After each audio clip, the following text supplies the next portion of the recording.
I'm Chef Avi Shemtov of Simca Restaurant, Ala Esh Barbecue, and the Chubby Chickpea Food Truck. And for work, I'm always on the line cooking and serving our guests. But for fun, I love to go out and eat and talk. And eat and talk.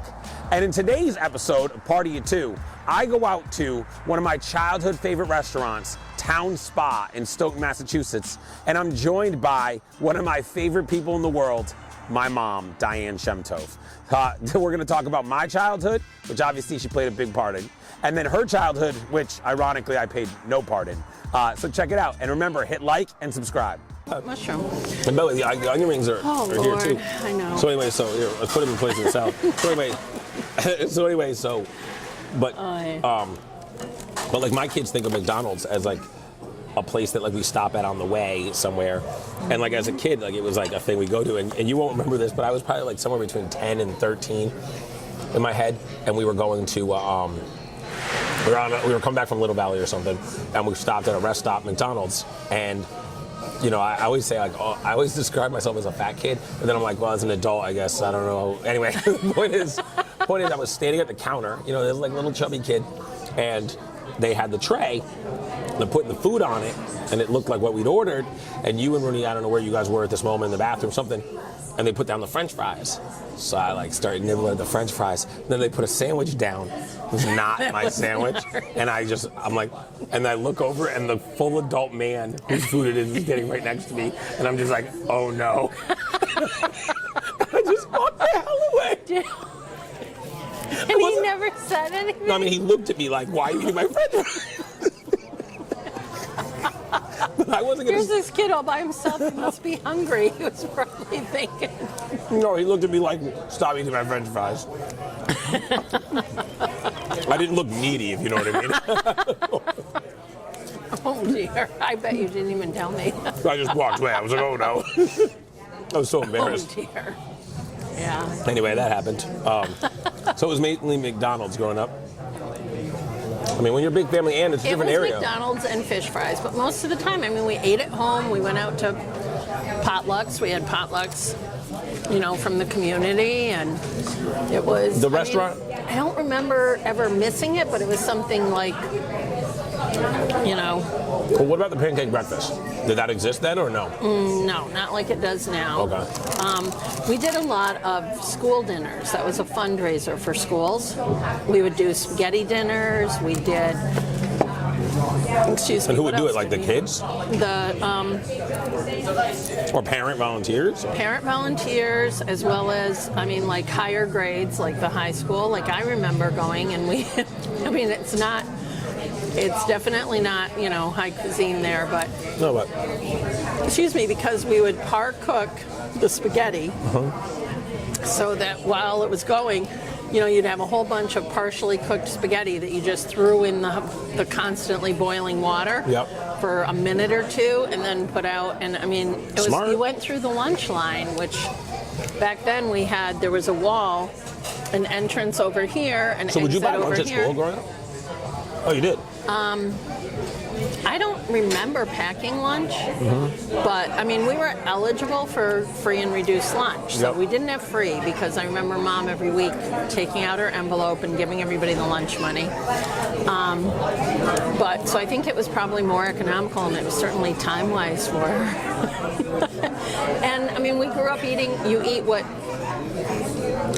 offered, or you don't, and then and then you wait till the next meal, you know. So and yeah, I don't feel like there was ever a problem. Maybe I just remember it differently since I'm sure I have a bias against being a pain in the ass.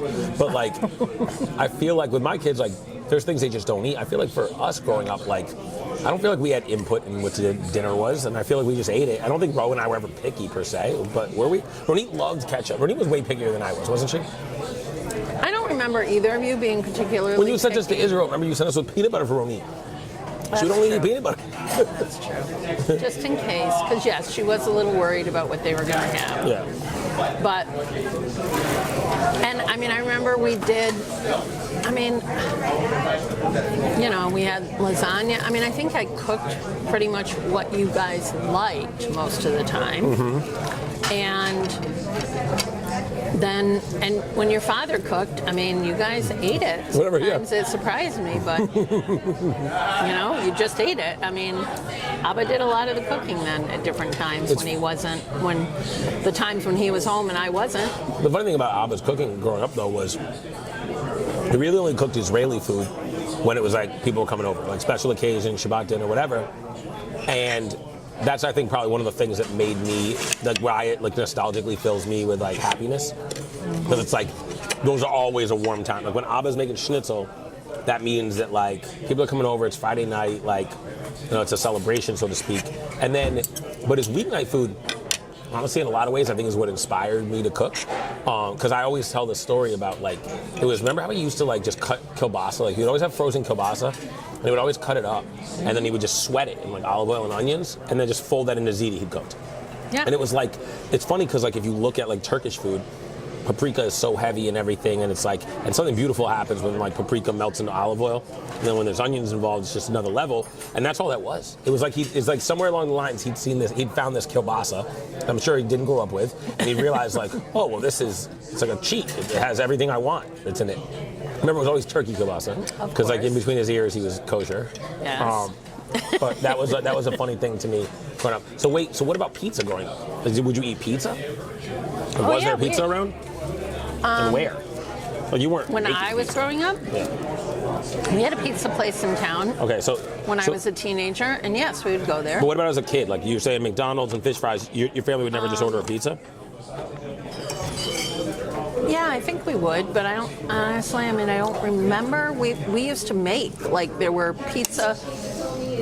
like boxed pizza. I know it sounds weird, but it's like there'd be a dough mix. Mm-hmm. This is what I remember, and spreading it out on a 9x13, and then it would come with a can of sauce that you'd open up, spread it on there, and it would have Parmesan cheese. It was dried Not cheese. mozzarella. Not mozzarella. Okay. And you'd put that on there, and that's what I remember as pizza when I was a real little kid. Okay. And pepperoni. Mm-hmm. So I mean, mushrooms, canned mushrooms. Sure. I like canned mushrooms. And actually, so Abba did too. Yeah, I like canned mushrooms. I only eat the fresh ones. I can appreciate canned mushrooms. And the thing to me is, so growing up, like, I feel like it's kind of funny because, like, again, Abba was a pizza snob, but like a weird kind of pizza snob, right? Because like anything that he didn't like was trash, but then he liked some pizza that like that purists might not like, right? And then so growing up, it was like Papagino's. That was a favorite of his, so we ate a lot of Papagino's. But then when I was in high school, like this place, there's like a spot like. It's just like there's a basketball game and then everyone's at Town Spot. Like everyone's coming here. I remember you guys coming here all the time, but Abba and I never came here. I know. And like again, like I was a chicken fingers and honey mustard kind of consumer. I love this pizza. It's not so dissimilar than the stuff that like Adrian grew up eating, like with eating in Jersey. But when Abba was cooking pizza, including his truck, I mean, we didn't buy pizza. We just didn't. I mean, you know, that was the one thing. Whenever Abba had a restaurant, whatever we ate at home or going out was not at all anything like he was cooking professionally. That's why I love Chinese food. Although, he'll get on these kicks where he would be convinced that like he makes Chinese food, so and it was fine. Do you remember his egg rolls? Middle Eastern egg rolls? Oh, yes. Do. Yeah, I do. Those were delicious. His egg rolls were good. They were almost like bread. They were not would he like coat anything. Them? He would. Oh. He would coat them in breadcrumbs and fry them. Yep. And it was meat, mostly meat and some vegetables inside. I mean, they weren't like anything like any Chinese egg roll I ever had, but they were delicious. They were good. Yeah. Yep. And then lo mein and fettuccine noodles. Yeah. Yep, fettuccine. I'm trying to think of like what else we ate growing up. Like if we went out, like if we ordered out. I know you mentioned Clyde's was like a thing that we would do, which was cool. We'd go and have. What would he order at Clyde's? He'd usually get a sandwich of some kind. Because that's another thing is Abba ate steak. Or cooked fish. all the way through. He liked to go out for fish and chips. That was one of his go-tos.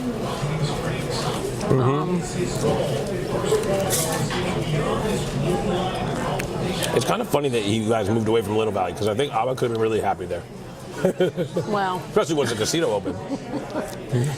yeah, if the casino had been open, then we might not have moved. But no, we were. I mean, Abba did. He was happy there in a lot of ways, but it was not.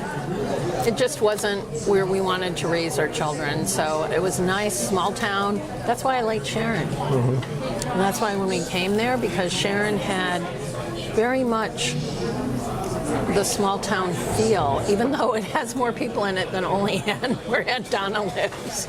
Sharon's population is greater than the city of Olean. It's a different world out in Western New York, which I get. I mean, that's got to be a culture. That's the funny thing is like where I grew up is so different than where you grew up or where Abba grew up. You know, so and Abba grew up in a city. You know, that's one thing that we don't really think about is that like. Because obviously Jerusalem is thought of as like a touristy place, and you know, and he describes it as the neighborhood, but the truth is, it was a city. You know? But it's very much like I think if you talk to the folks that really kind of grew up in Boston, so that's not going to be the downtown high rises. That's not even going to be the Brookline Yep. brownstones or things. Really, you know, it's going to be. It's going to be the residence areas of Boston, which aren't even thought of as Boston now, but Right, Brighton, Alston, and that was Roxbury, all of those Mattapan. communities were about neighborhoods. Oh, no question. But Little Valley, was very different. I mean, there were more cows than people. And There were really though. There really were. That's funny. There really were. When I grew up, definitely. When the couple of years that we lived there, it might have been about even. Because the farmers were already having a hard time. Yeah, it's like 1 week there's more cows than people, then the next week people can't say that. You're like, well, what happened to the cows? Well, that's interesting because now hemp farming. There's a thing out there? Because one of my friends, so her family had a large farm, and then came to her. Her husband passed away many years ago, but her son, and they've turned it in the last couple of years into a hemp farm. They don't have animals. I mean, that's cool. And what they do with it, I have no idea, but I remember seeing it on Facebook. I mean, there's business in that, yeah, for sure. There must be social workers out there. You didn't work in social work at all when you were out in Little Valley, right? No, but I had taken the civil service exam, and I was number one on the list. And of course, as soon as we moved back to Boston, they contacted me about a job. What would you have done? That's all right. It would have been like when I worked for the state of Massachusetts before you were born. And that's DCYF? That was DSS back DSS, then, right. Department of Social Services. Now it's Department of Children and Families, I believe. But, I mean, child welfare. But I'm very glad. I'm sorry, our lives would have been very different, but I think they wouldn't have been as rich. Yep. There was something like, all my brothers have moved away. Only my sister stayed nearby there. But I don't think the others, they all moved for job opportunities and things. And I guess I did in a way too. I mean, I wanted to go to a city because that's where I wanted to be a social worker. So you wanted to be a social worker? I wanted to be a social worker ever since my senior year in high school. Do you remember growing up? After I decided not being an oceanographer. That was what you wanted to be, an oceanographer? For a while. All the ocean space near you guys growing up really inspired you? No. Is there a lakeographer? Is that a thing? No, I wanted, it's funny because I loved Little Valley. I loved my childhood, but I just grew up wanting to see something different. Yeah, which is funny because I think all your siblings are a little bit weirded out, probably sounds too strong, but they think it's weird how much Ronit and I feel a connection to Little Valley.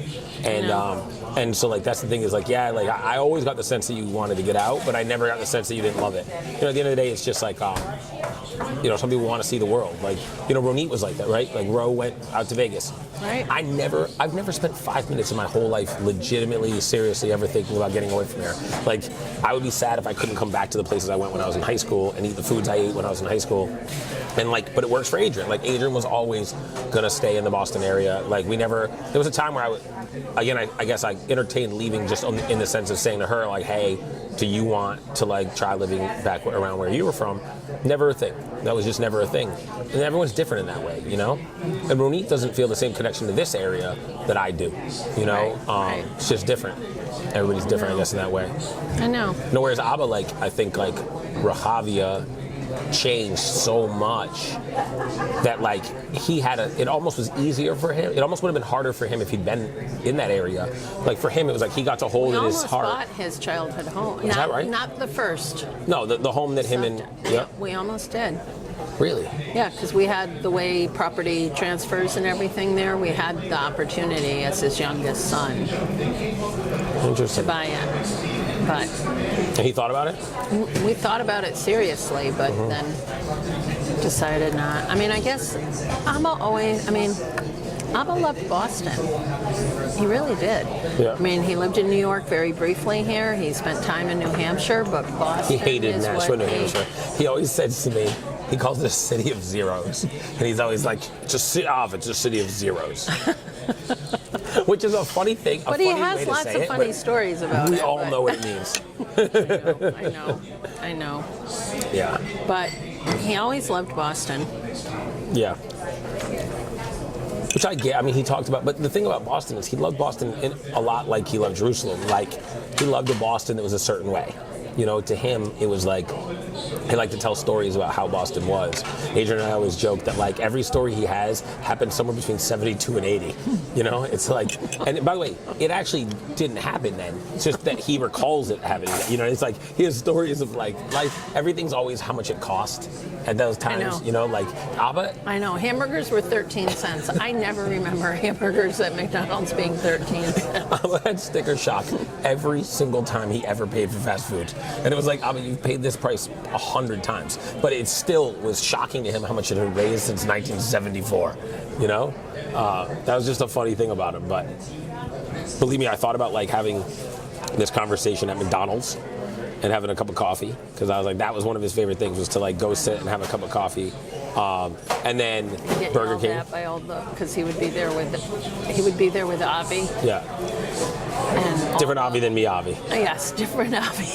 Do you remember when Pete the Basto called the house asking for Avi? And I thought he was looking for Abba's friend, and I said, he doesn't live here? And I got off the phone and I said, Yoni, why are people thinking your friend lives here? And you said, what do you mean? I said, somebody just called asking for Avi. And you were like, Mom, that's me. People don't understand that, like no, you're that like my Aviron. family calls me Aviron or Av, that no one calls me Avi. And that was Mrs. Bennett that started calling me Avi. Oh, really? Yeah, I mean, kindergarten, you know? It was just like, Aviron was probably hard for her to say. And so, like, she just called me Avi. Okay. So. But you didn't until like 3rd or 4th grade. Yeah, and oddly enough, it wasn't until like the end of college that I started writing Avi. I would always go by Avi, but I'd still write Avi. See, and I thought that was your rap thing. I didn't even. No, that was always like, that was AVI, and that was just from Corey O'Leary. No one could say Avi even. That's the funny thing is, Avi was hard for people to say. So I'd always have to tell people AVI. It's AVI. And I know somebody recently called you Ari. Happens RV, Harvey.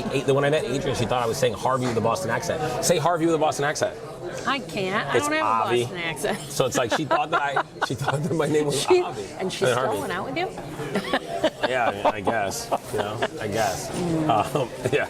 I guess. Hey guys, it's Avi. Thanks so much for watching this episode. And if you don't mind, go ahead and hit subscribe, hit like, and then hit that bell for notifications. We appreciate your support on the channel.